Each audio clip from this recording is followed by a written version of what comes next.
Assalamualaikum teman-teman. Seperti biasa sebelum mulai Mimin mendoakan semoga teman-teman semua selalu dalam keadaan sehat walafiat.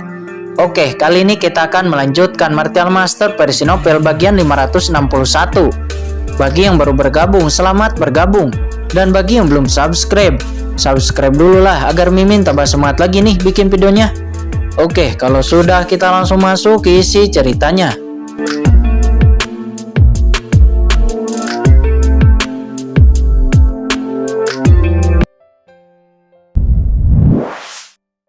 Master Sekte Iblis Ilusi itu tidak hanya membunuh mereka, tetapi juga melahap kekuatan mereka. Hanya iblis alien mereka yang menelan umat manusia.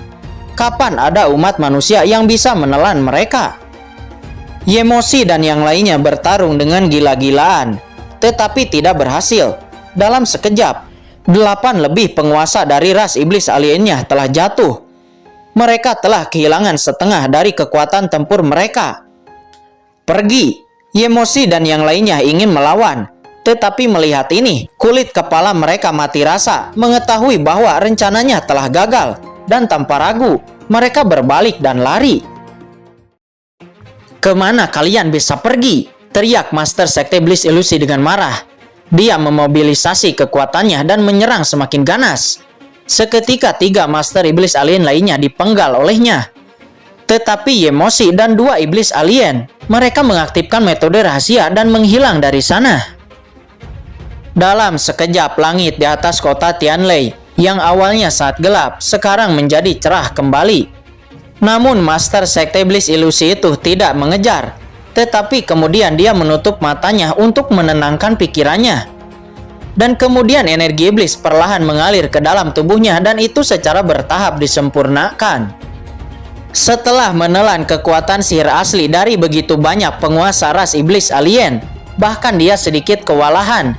Energi iblis melonjak di tubuhnya, dan dia perlu untuk memurnikannya dalam beberapa waktu. Butuh setengah jam penuh sebelum akhirnya Master Sekte Iblis Ilusi itu benar-benar terkendali dan kembali normal. Saat ini budak hitam berjalan keluar dari formasi besar, dan dia datang ke depan Master Sekte Iblis Ilusi. Tentu saja dia sangat takut kepada Master Sekte Iblis Ilusi. Akan tetapi Master Sekte Iblis Ilusi menyelamatkan kota Tianlei-nya. Dia sebagai direktur kota Tianlei harus berterima kasih kepada pihak lain. Jika tidak, itu tidak akan masuk akal. Master Sekte Iblis Ilusi kemudian membuka matanya. Dia melirik budak hitam. Martial Emperor kecil yang berani keluar dari formasi besar memang membutuhkan banyak keberanian. Jika dia ingin membunuhnya, dia bisa melakukannya dengan jentikan jari. Kamu tidak perlu berterima kasih padaku. Master Sekte ini hanya melakukan apa yang ingin aku lakukan.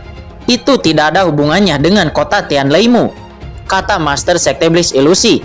Dia melirik budak hitam itu dan berkata dengan acuh tak acuh. Tetap saja kota Tianlei saya harus berterima kasih kepada Master Sekte Iblis Ilusi. Saya tidak tahu apa yang dibutuhkan oleh Master Sekte. Selama generasi muda ini bisa melakukannya, saya tidak akan pernah menolak, kata budak hitam itu. Dia berkata dengan sangat hormat. Mendengar itu, Master Sekte Iblis Ilusi nampak tersenyum, seolah-olah dia mendengar lelucon. Menurutmu, apa yang bisa kamu lakukan untuk memenuhi kebutuhan Master Sekte ini? Kata Master Sekte Iblis Ilusi. Mendengar ini, budak hitam itu tersenyum pahit. Sungguh dia hanya manajer kecil dari kota Tianlei. Apa yang bisa dia lakukan untuk memuaskan Master Sekte Iblis Ilusi? Sesaat kemudian tatapan Master Sekte Iblis Ilusi itu menjadi serius. Tetapi dia sedikit ragu-ragu. Lalu kemudian dia menggertakkan giginya dan kemudian berkata, saya tidak tahu kapan Qin Chen dari kota Tianlei akan kembali. Sekte ini ingin membicarakan sesuatu dengannya. Benar saja, itu ternyata karena Shao Chen. Budak hitam itu tersenyum pahit. Dia masih bertanya-tanya mengapa Master Sekte Iblis Ilusi mengambil tindakan untuk menyelamatkan kota Tianlei-nya. Namun sekarang budak hitam itu mengerti, ternyata itu karena Shao Chen. Apa yang sebenarnya telah dilakukan oleh Shao Chen? Budak hitam itu jelas tahu bahwa hanya ada wanita di Sekte Iblis Ilusi. Dan Master dari Sekte Iblis Ilusi ini adalah yang paling anti terhadap pria. Dan seluruh murid di Sekte Iblis Ilusi juga dilarang untuk memiliki seorang pria. Luar biasa, budak hitam itu hanya bisa menghela napas dalam. Setelah bergumam, kemudian dia berkata, "Saya tidak tahu kapan Shao Chen akan kembali. Jika Master Sekte Iblis Ilusi memiliki sesuatu yang sangat penting, saya dapat mengirim pesan dan memberitahu Shao Chen untuk kembali lebih cepat." Tidak perlu, kata Master Sekte Iblis Ilusi. Dia buru-buru berkata. Ada sedikit kepanikan di hatinya. Dia belum siap untuk menghadapi Qin Chen. Apa yang harus dia katakan ketika dia bertemu dengannya? Dulu, Kaisar Qin Chen bahkan tidak mengetahui keberadaannya. Dia bahkan benar-benar menipu Kaisar Qin Chen seperti yang dilakukan saudara perempuannya. Jadi, kualifikasi apa yang dia miliki untuk bertemu dengannya? Melihat itu, budak hitam nampak tertegun. Perilaku Master Sekte Iblis Ilusi ini terlalu aneh. Dan jelas itu terkait dengan Shao Chen. Tetapi ketika dia mendengar bahwa dia ingin mengirim pesan kepada Shao Chen, mengapa dia tiba-tiba menolak? Ini selalu terasa aneh. Apakah Master Sekte Iblis Ilusi benar-benar tidak membutuhkannya? Kata budak hitam. Jika aku mengatakan aku tidak membutuhkannya, apakah kamu tidak mengerti? Kata Master Sekte Iblis Ilusi. Dia menus dingin. Seketika aura horor keluar dari tubuhnya, dan itu langsung menekan budak hitam. Di bawah tekanan Master Sekte Iblis Ilusi, wajah budak hitam nampak pucat dan sedikit darah keluar dari sudut mulutnya. Budak hitam melihat pemandangan ini. Penguasa Gunung Tiandi dan yang lainnya di bawah memiliki ekspresi yang tegang. Mereka tidak mengerti sebelumnya budak hitam dan Master Sekte Iblis Ilusi memiliki percakapan yang baik. Tetapi sesaat kemudian, Master Sekte Iblis Ilusi tiba-tiba menjadi marah. Sesaat kemudian, Master Sekte Iblis Ilusi itu menarik kembali auranya, dan dia nampak menyesali. Master Sekte Iblis Ilusi menyadari bahwa dia tidak bisa lagi tinggal di sini. Dengar, ketika penguasa kotamu kembali, beritahu dia bahwa kali ini saya telah menyelamatkan kota Tianlei, dan dia berhutang banyak kepada saya. Biarkan dia menukar semua itu dengan batu hati iblis, kata Master Sekte Iblis Ilusi. Setelah mengatakan itu, sosoknya bergetar dan dia langsung menghilang. Budak hitam itu kemudian menghela napas lega. Kemudian dia kembali ke kota Tianlei.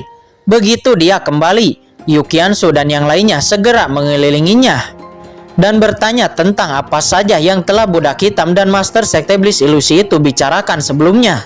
Setelah mendengar isi percakapan antara budak hitam dan Master Sekte Iblis Ilusi, penguasa Gunung Tiandi, lelaki tua Dabei, mereka berdua bingung. Tetapi jantung Yu Qianzu dan Jiruyu berdebar kencang, dan tiba-tiba mereka saling memandang. Sebagai wanita, mereka lebih sensitif, dan tentu saja mereka bisa merasakan sikap Master Sekte Iblis Ilusi terhadap budak hitam itu. Itu sepenuhnya karena Master Sekte Iblis Ilusi memiliki kasih sayang yang khusus untuk Qin Chen. Tidak, mungkinkah Master Sekte Iblis Ilusi itu? Yu Qianzu dan Jiruyu nampak tercengang ketika mereka memikirkan sesuatu. Scene berpindah pada saat ini di istana berkabut. Sial! Sangguan Sinner memandang Yemoshi dan yang lainnya dengan cahaya ganas di matanya. Aura yang menakutkan keluar dari tubuhnya, dan aura itu langsung meresap, menekan tubuh Yemoshi, membuat Yemoshi gemetar, dan rasa takut muncul dari hatinya. Kamu sampah, kamu bahkan tidak bisa melakukan hal kecil ini. Apa gunanya kamu? Kata Sangguan Sinner. Dia melangkah maju. Yemoshi dan yang lainnya hanya memandang Sangguan Sinner dengan ngeri. Limbah, kalian limbah, teriak Sangguan Sinner dengan marah. Dia benar-benar marah. Awalnya dalam rencananya, Tanah Suci Darah akan menjadi tempat pemakaman bagi Qin Chen dan Puqian Kun. Tetapi yang dia tidak duga adalah bahwa Tanah Suci Darah sudah memiliki dua master di ranah semi alam suci, yaitu Yan Licheng dan Peng Xiaoyu. Tetapi itu tetap dikalahkan, dan Tanah Suci Darah jatuh ke tangan pihak lain. Yang lebih mengejutkan Sangguan Sinner adalah bahwa setelah pertempuran di Tanah Suci Darah, dia kehilangan kontak dengan Peng Xiaoyu. Tetapi dia tidak percaya bahwa Peng Xiaoyu akan mati di tangan Qin Chen. Dia juga tahu bahwa Peng Xiaoyu juga harus menyembunyikan rahasia besar. Meskipun Peng Xiaoyu tidak memberitahunya, dia sudah melihat beberapa petunjuk. Karena rahasia besar yang disembunyikan oleh Peng Xiaoyu itu, dia percaya bahwa Peng Xiaoyu pasti masih hidup. Tetapi bahkan jika Peng Xiaoyu masih hidup, semua orang telah melihat adegan di mana Qin Chen keluar untuk mengejar Peng Xiaoyu. Tetapi sampai sekarang, Peng Xiaoyu belum menghubunginya dan bahkan tidak kembali ke Kekaisaran Xuan Yuan. Sang Guan Xiner mengerti bahwa telah terjadi sesuatu kepada Peng Xiaoyu. Qin Chen. Sang Guan Xiner sangat marah, terutama setelah dia mendengar bahwa Chen Qing dari kota Tianlei sebenarnya adalah Qin Chen dari alam Yu kuno dan juga merupakan pewaris dari Kaisar Qin Chen 300 tahun yang lalu. Hati Sang Guan Xiner benar-benar kacau, entah kenapa dia dipenuhi dengan kecemasan. Oleh karena itu dia mengirim Yemosi dan yang lainnya ke kota Tianlei saat Qin Chen pergi. Dia ingin Yemosi dan yang lainnya menghancurkan kota Tianlei. Tetapi dia tidak pernah menyangka bahwa iblis alien ini tidak dapat menembus kota Tianlei dan malah kembali dengan malu. Apakah belum ada berita dari iblis? Kata Sang Guan Xiner seraya memandang Yemosi dengan dingin. Tuan Iblis telah mengirim berita sebelumnya. Dia telah menemukan jejak Raja Iblis. Dan tidak akan lama lagi dia dapat menemukan posisi sebenarnya dari Raja Iblis. Kata Yemosi seraya menundukkan kepalanya. Tekanan yang diberikan Sang Guan Xiner membuatnya ketakutan. Apa? Telah menemukan jejaknya? Kata Sang Guan Xiner, kemarahannya nampak sedikit mereda. Ini adalah berita terbaik yang dia dengar hari ini. Selama dia dapat menemukan Raja Iblis dan menelan Raja Iblis, maka rencananya secara alami akan bergerak maju lagi. Terus hubungi iblis, biarkan dia memberitahu penguasa istana ini sesegera mungkin setelah mendapat berita. Selain itu, segera berikan perintah kepada orang dalam kita yang ada di Papilun Pil dan Wan Baolau untuk segera menyerang orang-orang dari Papilun Candi itu. Iya, baik. Kata Yemosi, segera dia dan yang lainnya langsung mundur dan pergi dari ruangan Sang Guan Xiner. Setelah Yemosi dan yang lainnya mundur, mereka kembali ke tempatnya. Kurang ajar, Sang Guan Xiner ini terlalu berlebihan. Apakah dia menganggapku sebagai bawahan? Dia pikir dia siapa? Tuan Yemosi, mengapa Anda tidak mengingatkan Tuan Iblis? Jika Anda terus melakukan ini, saya khawatir kita benar-benar tidak akan memiliki harga diri sedikit pun di hadapannya. Kata para iblis alien di samping Yemosi, nampak mereka sangat marah. Jangan bicara omong kosong, lebih baik memikirkan cara untuk secepat mungkin meningkatkan kekuatan kita. Tanpa Sang Guan Xiner, akan lebih sulit bagi iblis alien kita menduduki benua Tianwu ini. Jangan berselisih dengan Sang Guan Xiner hanya karena masalah kecil ini. Kata Yemosi. Scene berpindah pada saat ini di markas besar Papilun Pil. Ini adalah sebuah kota yang luas, yang disebut Kota Pil. Di Kota Pil ini banyak alkemis kuat berkumpul. Ini adalah tanah suci alkemis top di daratan. Pada saat ini di luar Kota Pil, sesosok perlahan muncul di kampaan. Dia diam-diam muncul di luar Kota Pil. Tetapi banyak orang kuat di luar Kota Pil tidak merasakan keberadaan orang ini. Secara alami, orang ini adalah Qin Chen. Qin Chen hanya menghabiskan beberapa hari sebelum akhirnya sampai di sini. Kecepatannya sangat cepat. Bahkan jika puncak Tapair Martel Emperor mengetahui kecepatan Qin Chen, dia akan terpana. Kota ini setelah 300 tahun itu benar-benar tidak berubah sama sekali. Kata Qin Chen, dia memandang Kota Pil di depannya dengan emosi dan kegembiraan di hatinya.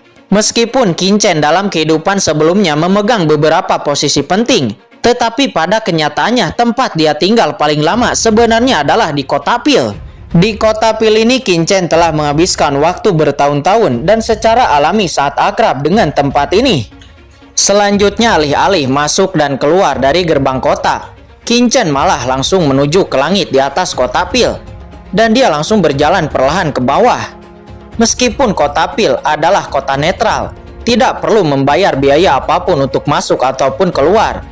Siapapun bisa masuk dan keluar. Akan tetapi siapapun yang ingin memasuki Kota Pil itu harus mendaftar melalui gerbang kota, yang merupakan satu-satunya metode untuk memasuki Kota Pil.